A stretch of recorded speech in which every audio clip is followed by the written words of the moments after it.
హోటల్లో దొంగతనం జరిగినట్టు. సో వెంటనే మేము దాని గురించి ఇన్వెస్టిగేట్ చేయడం జరిగింది. సో ఆ ఇన్వెస్టిగేషన్లో భాగంగా ముగ్గురిని అరెస్ట్ చేసాం.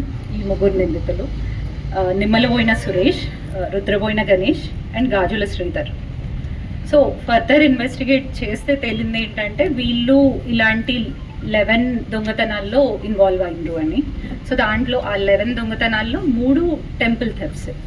ఒకటి మన టౌన్ ఏరియాలో జరిగింది, ఇంకోటి దేవునిపల్లిలో జరిగింది, ఇంకోటి బిక్నూర్లో. అది కాకుండా ఒక ఆటో దొంగతనం అండ్ 3 బైక్స్ కూడా దొంగతనం చేశారు. అండ్ ఒక ట్రాక్టర్ బ్యాటరీ అండ్ గొర్రెలు ఇలాంటివి దొంగతనం చేశారు. సో మేము ఇన్వెస్టిగేట్ చేసి వాళ్ళ దగ్గర నుంచి ఆ స్టోలెన్ మెటీరియల్ అంతా రికవర్ చేసుకోవడం జరిగింది. ఇది ప్లస్ మోటార్ వెహికల్ ఐటమ్స్ అవి ఉన్నాయి. సో ఇవన్నీ they are worth around 4 lakhs.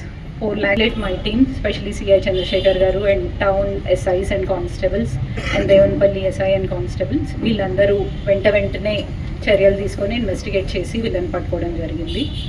And at the same time ఇప్పుడు బేసికలీ టెక్నాలజీ అది పెరిగింది, be through finger prints or CCTVs. ప్రతి CCTV మా కమాండ్ అండ్ కంట్రోల్ సెంటర్కి అనుసంధానం అయి ఉంది. సో ఎలాంటి దొంగతనం అయినా మేము ఇమీడియట్గా అక్యూస్ని పట్టుకుంటాం అండ్ వాళ్ళకి తగిన పనిష్మెంట్ అయ్యేలాగా చూస్తాం.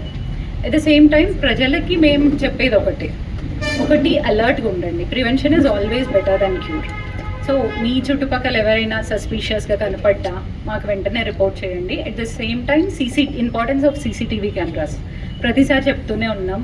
ఒక CCTV కెమెరా మీ దగ్గర ఉంటే it is like a guard to your home. So shop keepers కానీ రెసిడెన్షియల్ ఏరియాస్లో కానీ సో ప్రతి ఒక్కరు కమ్యూనిటీ వాళ్ళు మీ కమ్యూనిటీ వాళ్ళతో కొలాబరేట్ అయ్యి మీటింగ్స్ పెట్టుకోండి. CCTVs ఎలా అయినా మీ ఏరియాస్లో ఉండేలా చూసుకోండి. It will prevent such offences. So అంటే